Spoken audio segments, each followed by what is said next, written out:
मुंडक उपनिषद द्वितीय मुंडक द्वितीय खंड। यही प्रकाश स्वरूप सब में निहित गुहाचर नामक महान पद है। इसी में ये सब चेष्टा करने वाले, प्राण करने वाले समर्पित हैं। इसे ही वर्णन करने योग्य सत असत प्रजाओं के विज्ञान से परे ये जो परम तत्व प्रकाश स्वरूप है, यही महान पद है। इसके अलावा आप चाहे कितनी भी उपाधि ग्रहण कर ले, चाहे कितने बड़े राजा बन जाएं, कितना पद ग्रहण कर लिए, कितना पद ग्रहण कर लो, लेकिन उस पद से कुछ होने वाला नहीं है। जो महान पद है वही महान पद है जो व्यक्ति, जो मनुष्य उस परम तत्व परमात्मा का अनुभव कर लेता है और उसमें स्थित होता है। तो उससे बड़ा कोई और महान पद नहीं है, वही महान पद है। ये जितने भी जीव जंतु हैं, प्राणी हैं, विश्व है, संसार है, सब चेष्टा करते हैं उसी परम तत्व परमात्मा से। सभी जीव जंतु, मनुष्य और ब्रह्मांड के जितने भी प्राणी हैं, लोग हैं इस पृथ्वी पे, और ब्रह्मांड के जितने भी प्राणी हैं और हमारी इस पृथ्वी पे जितने भी जीव हैं, वो सब उसी परम तत्व परमात्मा के कारण ही चेष्टा करते हैं। और वही वर्णन करने योग्य है। उसी परम तत्व परमात्मा के लिए समर्पित करो अपना जीवन और अपने आप को समर्पित करो, और जो प्रजाओं के विज्ञान से भी परे है। जितनी प्रजाएं उत्पन्न हैं भिन्न भिन्न प्रकार की, उनके विज्ञान से भी वो परम तत्व परे है।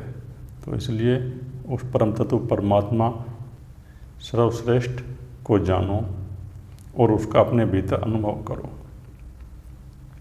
जो दीप्तिमान है, अणु से भी अणु है, और जो दीप्तिमान है और जो अणु से भी अणु है, यानी सूक्ष्म से भी सूक्ष्म है, अणु कण से भी सूक्ष्म है। अणु से सूक्ष्म तो कुछ नहीं है, लेकिन अणु से भी सूक्ष्म है वो परम तत्व परमात्मा, उससे सूक्ष्म कुछ भी नहीं है। तथा जिसमें समस्त लोक और लोक निवासी स्थित हैं। तो इसमें जितने भी प्रकार के लोक हैं और लोक निवासी हैं, तो वह उसी परम तत्व परमात्मा के कारण ही कार्य कर रहे हैं, और उन सब में वह परम तत्व परमात्मा ही स्थित हैं। ब्रह्मांड में जितने भी लोक हैं और उन लोक में रहने वाले जितने भी प्राणी हैं, वो सब उसी परम तत्व परमात्मा की चेष्टा से चिंता करते हैं। वही यह अक्षर ब्रह्मा है और वही यह परम पद परमात्मा ब्रह्मा है, उससे ऊपर और कोई नहीं है। वही सब जगत में व्याप्त है और सभी लोगों में उसी का प्रकाश व्याप्त है। वह प्राण है और प्राण की शक्ति भी वहीं से चल रही है, वही प्राण है और वही वाणी है। और इस वाणी से हम बोलते हैं तो उसी परमात्मा के कारण ही बोल रहे हैं। वही मन है, और ये जो हमारे अंदर मन स्पंदन करता है, इस मन के अंदर जो 3 गुणों की तरंगें उठती हैं माया की, वे तरंग भी इस मन के अंदर उस परम तत्व परमात्मा के कारण ही उठती हैं। और वही ये सत्य है, और वो परम तत्व परमात्मा ही सत्य है। उसके अलावा कोई सत्य नहीं है। जो नष्ट हो जाता है वो असत्य है, और जो कभी नष्ट नहीं होता वही परम तत्व परमात्मा सत्य है। और वही अमृत है, और वही अमृत है जब हम उस परमपिता परमात्मा का अपने अंदर अनुभव कर लेते हैं, तो हमारे अंदर अमृत प्रकट हो जाता है और हम आनंद में डूब जाते हैं। तो हे सौम्य, बेंधने योग्य लक्ष्य को तू ही भेद। तो इसमें ऋषि कह रहे हैं कि इस लक्ष्य को प्राप्त करो और अपने उस परम तत्व परमात्मा का अनुभव करो और उसमें स्थित हो जाओ, क्योंकि उससे बड़ा ना तो कोई पद है, और वही परम तत्व परमात्मा है जिससे ये सारा जगत और माया की जितनी भी तरंगे हैं और माया का जितना भी संसार है, ये सब उसी से चल रहा है, उसी परम तत्व परमात्मा से। तो इसलिए समय बर्बाद मत करो, उस परम पिता परमात्मा को अपने अंदर अनुभव करो और उस लक्ष्य को भेद लो। उपनिषद रूपी महान अस्त्र धनुष को ग्रहण कर उस पर उपासना करके तीक्ष्ण किया हुआ बाण चढ़ाकर और भावपूर्ण चित्त से हे सौम्य उस अक्षर को लक्ष्य मानकर उसका भेदन कर। तो हे सौम्य, हे मनुष्य, उपनिषद रूपी जो वाक्य हैं, जो शब्द हैं, उसको धनुष के समान ग्रहण करो और धनुष के समान उसको ग्रहण करके उस पर उपासना का, समर्पण का, ध्यान का, साधना का बाण लगाओ और इस बाण को चलाओ। अपने चित्त में भाव उत्पन्न करो। जब तुम्हारे चित्त के अंदर, मन के अंदर भाव उत्पन्न हो जाएगा, आप उस लक्ष्य को पालोगे। तो इसलिए हे मनुष्य, उस परम तत्व परमात्मा के लक्ष्य को भेदन करो और उसको लक्ष्य मानकर उसका अपने भीतर अनुभव करो। उपनिषद रूपी धनुष को उठाओ और उस पर भावपूर्वक बाण चढ़ाकर उसका भेदन करो। प्रणव धनुष है, आत्मा बाण है और ब्रह्मा उसका लक्ष्य है। और प्रणव ये धनुष है और जो आत्मा है वो हमारी बाण है और उसका जो लक्ष्य है वो ब्रह्मा है। वो ब्रह्मा ही उस परम तत्व परमात्मा का लक्ष्य कहा गया है। बाण की तरह तन्मय हो और प्रमाद रहित होकर उसका भेदन करो। तो प्रमाद को छोड़ दो, प्रमाद रहित हो जाओ और तन्मय होकर होशपूर्वक, विवेकपूर्वक, वैराग्य धारण कर कर और ध्यान साधना करके उस लक्ष्य का भेदन करो और भेदन करके अपने भीतर उस परम तत्व परमात्मा को प्रकट करो।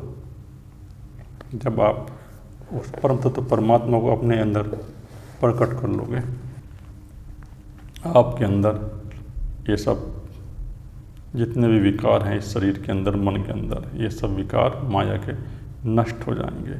तो इसलिए समय नष्ट मत करो, उस परम तत्व परमात्मा का अनुभव करो जिसमें स्वर्ग, पृथ्वी, अंतरिक्ष और समस्त प्राणों सहित मन ओतप्रोत है। और